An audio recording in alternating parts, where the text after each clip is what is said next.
Hello and welcome back. So I want to talk today about two concepts called hyperspace and hyperreality. And I got these concepts from this book called Simulacra and Simulation.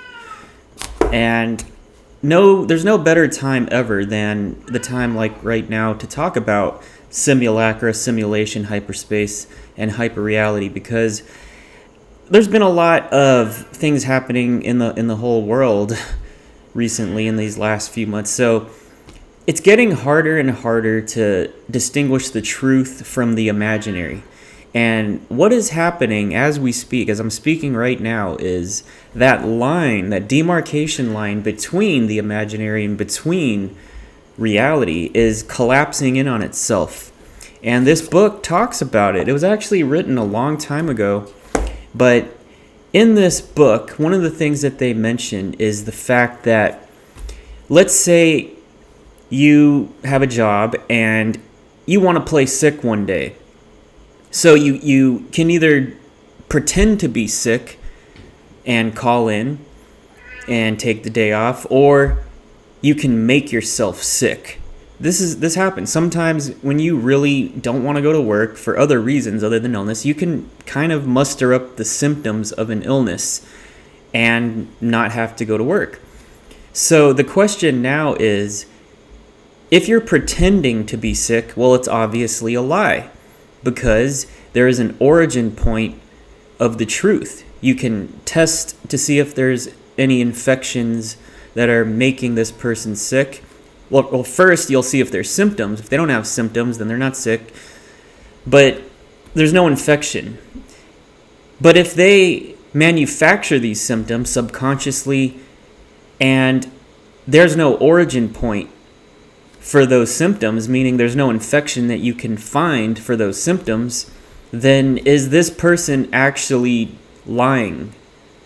Or, is this person actually pretending? It's in this gray zone now, because the symptoms are real. They're actually there. Now the person feels malaise, but they're not actually suffering from an infection. So they're not pretending, but they're not telling the truth. So that's a metaphor for where the truth is right now. And there's a quote at the beginning of the book that I'll share with you, and it says that the simulacrum is never what hides the truth. It is the truth that hides the fact that there is none. So let me give you a few more examples of this. Let's look at the interweb, or the internet. This is the main source of answers to all of life's questions that people go to. And there's a huge difference between searching for answers and doing research.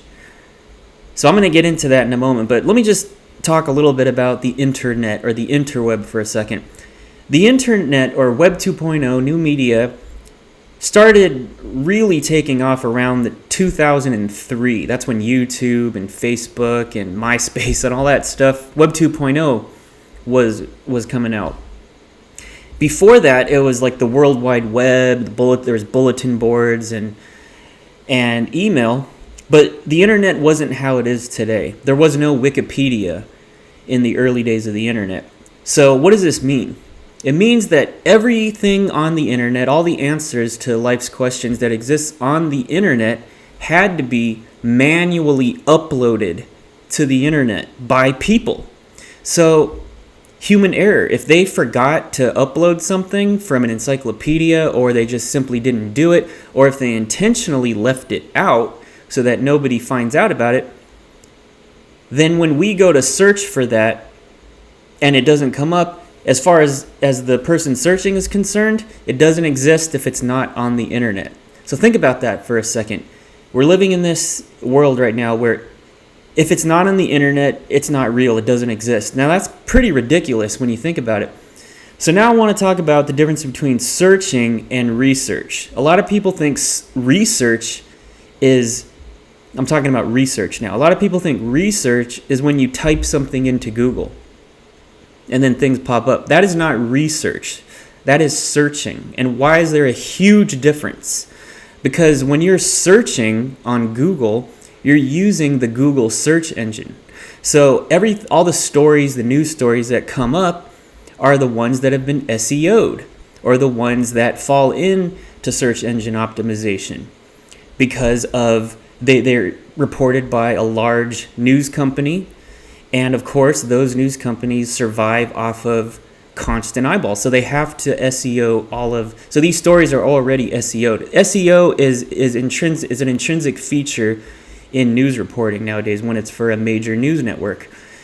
So what I'm saying is that the search queries that come up, the search results that come up when you type something in is a byproduct of SEO. It's not reality.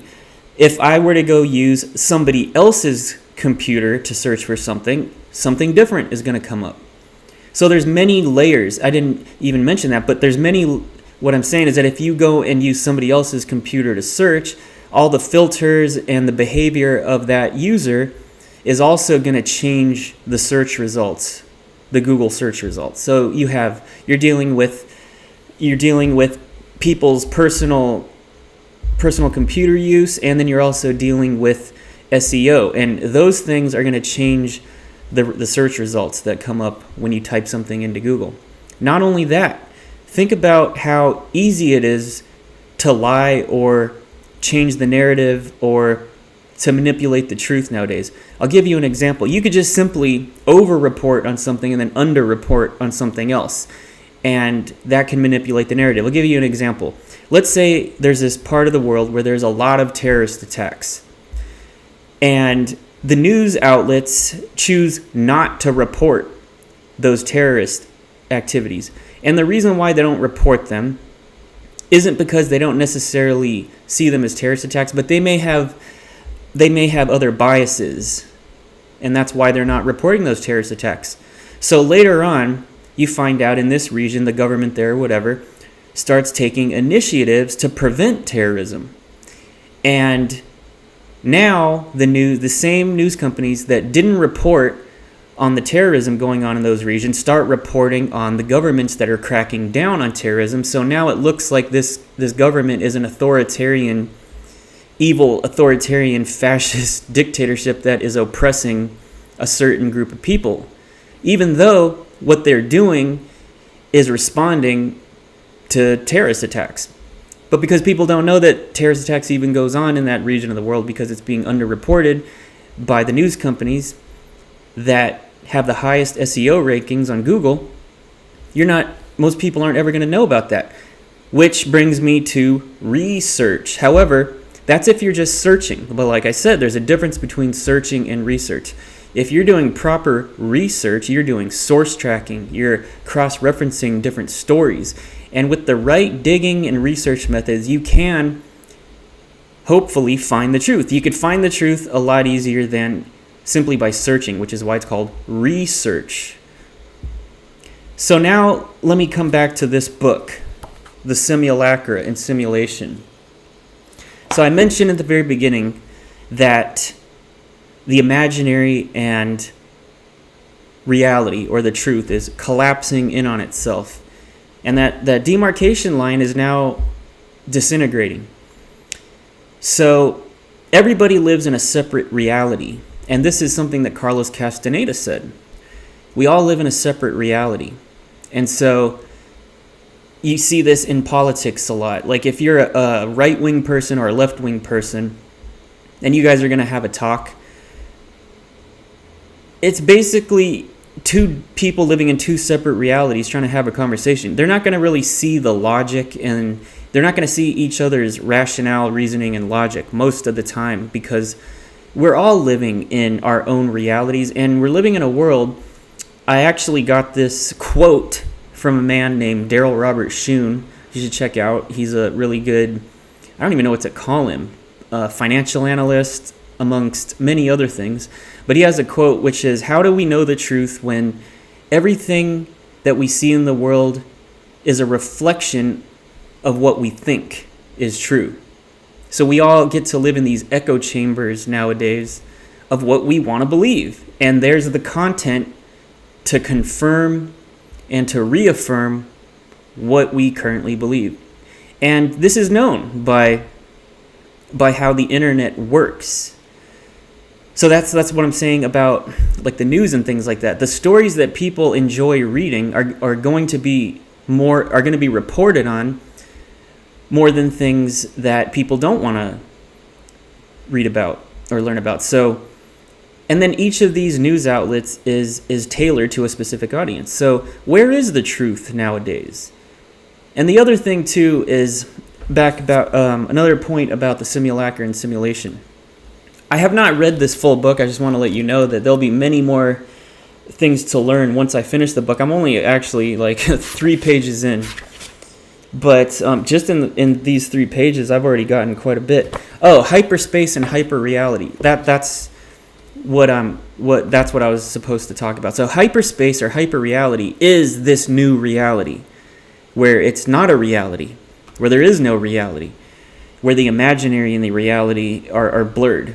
That's hyperspace or hyperreality. And because in space, the internet, in the World Wide Web, not the World Wide Web, but in the internet, world of the internet, there's no references. So all the references that orient us to a certain location in space, which gives us an origin point for truth, is all being liquidated right now as we speak. And so like Wikipedia, you look at Wikipedia and most people when they look up something are going to check for Wikipedia, even though we all know that Wikipedia can be changed and by average people, and there's not a real system of checks and balances for Wikipedia. But it's a very interesting time these days, this transition into hyperspace and hyperreality, and how this demarcation line between the two, the real and the imaginary, is collapsing in on itself. But that's just something, food for thought for tonight, and I hope you guys don't stop seeking whatever truth that you are seeking, but just want to let you know that to refine your sharpness, to keep yourself sharp, to refine your research methods, and to refine your critical thinking skills, this is something to think about. And if you want to be a great thinker, you have to hang out with great thinkers. So that's it.